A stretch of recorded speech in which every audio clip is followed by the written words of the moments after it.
नमस्कार दोस्तों, target with PS Parihar channel में आपका स्वागत है। इस चैनल के माध्यम से आप लोगों को विद्यार्थी जीवन से संबंधित सभी सूचनाएं प्रदान की जाती हैं। तो आइए शुरू करते हैं और देख लेते हैं कि आज की इस वीडियो में ऐसी कौन कौन सी सूचना है। सबसे पहले सूचना है संघ लोक सेवा आयोग की यूपीएससी प्री एग्जाम डेट की। यूपीएससी प्री की एग्जाम डेट घोषित कर दी गई है और साथ ही में एनडीए की एग्जाम डेट घोषित कर दी गई है। ये देखिए यहाँ पर लिखा हुआ है कि जो नई परीक्षा तिथि है जो कोरोना की वजह से स्थगित कर दी गई थी, अब नई परीक्षा तिथि है 4 अक्टूबर। यहाँ पर यह लिखा हुआ है कि 4 अक्टूबर को होगी यूपीएससी सिविल सेवा प्रारंभिक परीक्षा। 20 अक्टूबर से होंगे बचे हुए interview. UPSC pre new date 2020 संघ लोक सेवा आयोग ने शुक्रवार को सिविल सेवा समेत तमाम स्थगित परीक्षाओं और आगामी परीक्षाओं का शेड्यूल जारी कर दिया है। यूपीएससी के नए शेड्यूल के मुताबिक सिविल सेवा प्रारंभिक परीक्षा 2020 अब 4 अक्टूबर को आयोजित होगी। वहीं यूपीएससी सिविल सेवा परीक्षा 2019 के शेष इंटरव्यू 20 जुलाई से शुरू होंगे। तो ये आप देख लीजिए। नीचे लिखा है कि उम्मीदवारों को व्यक्तिगत तौर पर उनके इंटरव्यू की तिथि के बारे में बता दिया जाता है। यूपीएससी प्रीलिम्स जो है एग्जाम पहले 31 मई को आयोजित होना था और भी विभिन्न परीक्षाओं की जो परीक्षा तिथियां हैं वो घोषित कर दी गई हैं। आप लोग वेबसाइट पर जाकर देख सकते हैं, नोटिफिकेशन जारी कर दिया गया है। दोस्तों, जब बात चल रही है संघ लोक सेवा आयोग की और सिविल सेवा की, तो target with PS Parihar app को आप लोगों ने अगर डाउनलोड ना किया हो तो डाउनलोड कर लें।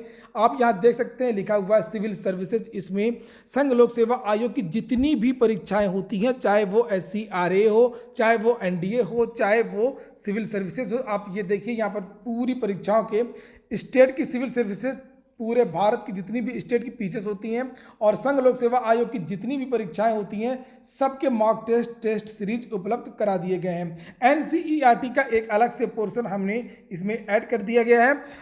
और यूपीएससी से कुछ एग्जाम होते हैं, यूपीएससी कंपनी प्रोसिक्यूटर के, उसके भी पेपर इसमें दिए हुए हैं और कंबाइंड जियो साइंटिस्ट उसके भी पेपर इसमें दे दिए हैं। और NCERT की जो पेपर होते हैं, जो एग्जाम होते हैं, सभी चीजें इसमें उपलब्ध करा दी गई हैं। तो एक बार आप लोग यहाँ पर जरूर जाएं। प्रश्नों का जो पैटर्न है, जो सिलेबस है, बिल्कुल संघ लोक सेवा आयोग की तरह रखा गया है। जो परीक्षा जिस पैटर्न पर होती है उसी पैटर्न को अपनाया गया है। हिंदी मीडियम में भी है और इंग्लिश मीडियम में भी है। अब बात करते हैं 69,000 शिक्षक भर्ती की। 69,000 शिक्षक भर्ती की एक नई न्यूज आई है। न्यूज ये है कि सरकार की जो अपील है, जो अभी तक दाखिल नहीं हुई थी, वो अब दाखिल हो चुकी है। और जानकारी ये मिल रही है कि अभी डेट तो तय नहीं है कि मंगलवार को इसकी सुनवाई हो सकती है। तो अब सबकी निगाहें लगी रहेंगी कि मंगलवार को आखिरकार इस भर्ती पर सरकार को पूरा करने के लिए अनुमति मिलती है या नहीं मिलती है।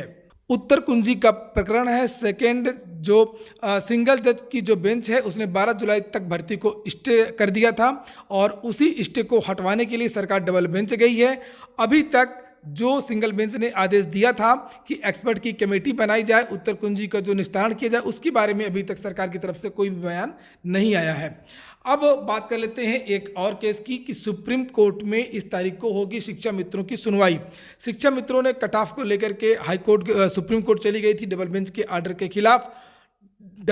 सुप्रीम कोर्ट ने एक ऑर्डर दिया था जिसमें शिक्षा मित्रों का डाटा मांगा गया था कि कितने शिक्षा मित्र कार्य कर रहे हैं, कितने शिक्षा मित्र 40-45 पर पास हो रहे हैं और शिक्षा मित्रों की वर्तमान में टोटल संख्या कितनी है। तो कोर्ट में यह भी लिखा था कि जितने शिक्षा मित्र सहायक अध्यापक के पद पर कार्यरत हैं उनके पदों को न छेड़ा जाए, शेष पदों पर चाहे तो सरकार भर्ती कर सकती है। इसकी अलग अलग व्याख्या हुई। सरकार ने कहा भर्ती पे कोई स्टे नहीं है और सरकार ने भर्ती को आगे बढ़ा दिया। शिक्षा मित्रों का कहना था कि सुप्रीम कोर्ट ने अप्रत्यक्ष रूप से स्टे दिया है, जिन पदों पर भर्ती हो रही है वो शिक्षा मित्रों की भर्ती है।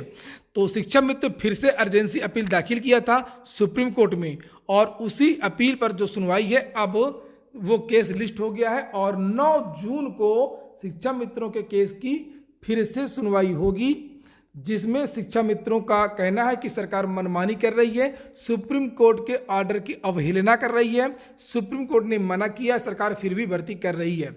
इस मैटर की जो सुनवाई है वो 9 जून को होनी है। सबसे बड़ी बात यह कि 9 जून को खुल करके समझ में आएगा कि आखिरकार सुप्रीम कोर्ट ने कहा क्या है। सुप्रीम कोर्ट का जो ऑर्डर है वो वाकई सभी के समझ से परे है।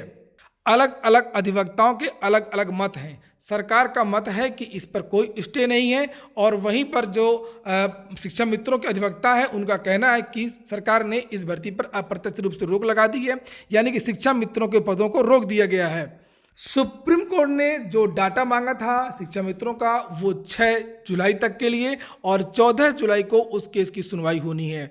तो सरकार ने एक तरफ से ये काम करना भी शुरू कर दिया है। सरकार ने शिक्षा मित्रों का जो डाटा है वो मांगा है अलग अलग जनपदों से। ये देख सकते हैं, लिखा है प्रेषक सचिव उत्तर प्रदेश बेसिक शिक्षा परिषद प्रयागराज, समस्त जिला बेसिक शिक्षा अधिकारी को लिखा गया है। और यहाँ लिखा है कि उत्तर प्रदेश बेसिक शिक्षा परिषद द्वारा संचालित परिषदीय प्राथमिक विद्यालयों में 69,000 सहायक अध्यापकों के चयन और नियुक्ति प्रक्रिया के संबंध में नीचे यहाँ पर लिखा हुआ है कि माननीय सर्वोच्च न्यायालय द्वारा चाही गई सूचना के बिंदु 1 के अनुसार हाउ मेनी शिक्षा मित्र आर यहाँ पे presenting working in the state, कि राज्य में कितने शिक्षा मित्र कार्य कर रहे हैं, उनको इस डाटा में इस तरीके से इस प्रारूप पर डाटा भेजना है हर जिले से। तो ये 6 जुलाई तक भेजा जाएगा, 14 जुलाई को फिर फाइनल सुनवाई होनी है कट ऑफ के मुद्दे पर। तो ठीक है दोस्तों, देखते हैं कि सरकार की जो डबल बेंच में अपील है जो मंगलवार को सुनी जा सकती है उस पर क्या होता है। 9 जून को जो शिक्षा मित्रों की अर्जेंसी अपील है पदों को रोकने वाली, कि सरकार इन पदों पर भर्ती न कराए, उस पर क्या होता है। उसके बाद में ये भी देखना होगा कि 14 जुलाई को सबसे बड़ा केस कट ऑफ का सुप्रीम कोर्ट में लगा है, उस पर क्या होता है।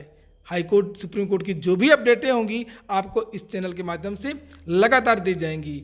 पूरा वीडियो